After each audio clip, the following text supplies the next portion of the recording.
2024 is the year of elections. There are more than 60 countries that would go for elections in the year. But every country has different types of elections. But they are mostly divided into two types, parliamentary and presidential. The parliamentary system is headed by a prime minister, while the presidential system is headed by a president. In a previous video, I explained why these countries have prime ministers. Check that out for deeper context. In a presidential system, the president is the head of state as well as the head of the government. While in a parliamentary system, the head of state could be a president or a monarch, but the prime minister is the head of government. The head of state is the chief of the nation, while the head of government is the chief of the executive. They are also elected differently. Ignoring elections in non-democratic countries, let us understand how elections work. Let's understand the concept of separation of powers in a democracy.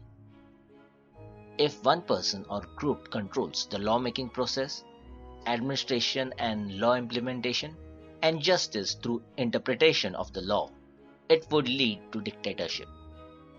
Therefore, powers related to legislature, executive, and judiciary are kept with separate people.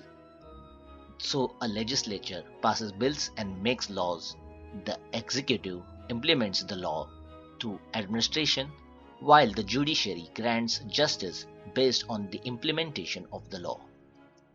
Suppose the legislature makes a law that it is illegal to wear cyan in malls. The government execute this law, arresting those who wear cyan in malls.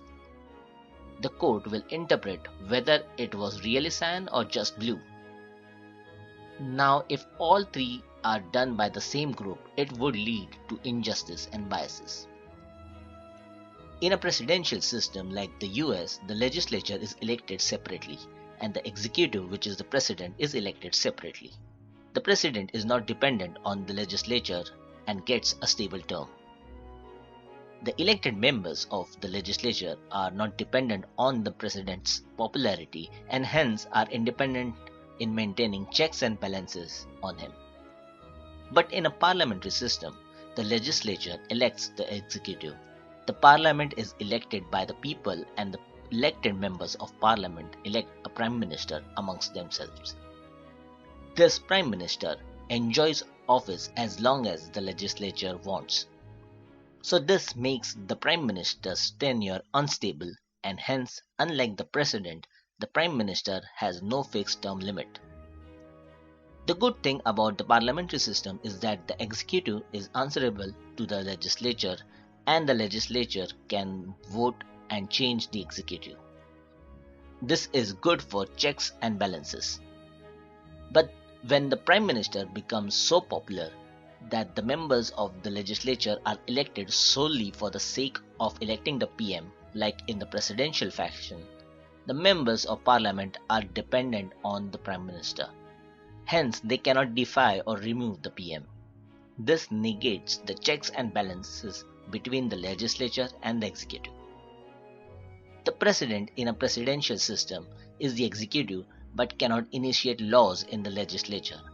The problem here is that both being independent of each other may not cooperate.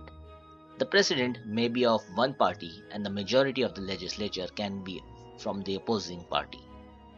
Unlike the parliamentary system, the president cannot be removed through a vote of no confidence motion if they do not like the president's policy. To remove the president, a process of impeachment has to be initiated, meaning some serious wrongdoings have to be proven. A third kind is the semi-presidential system, where the power is shared between the elected president and the prime minister elected by the parliament.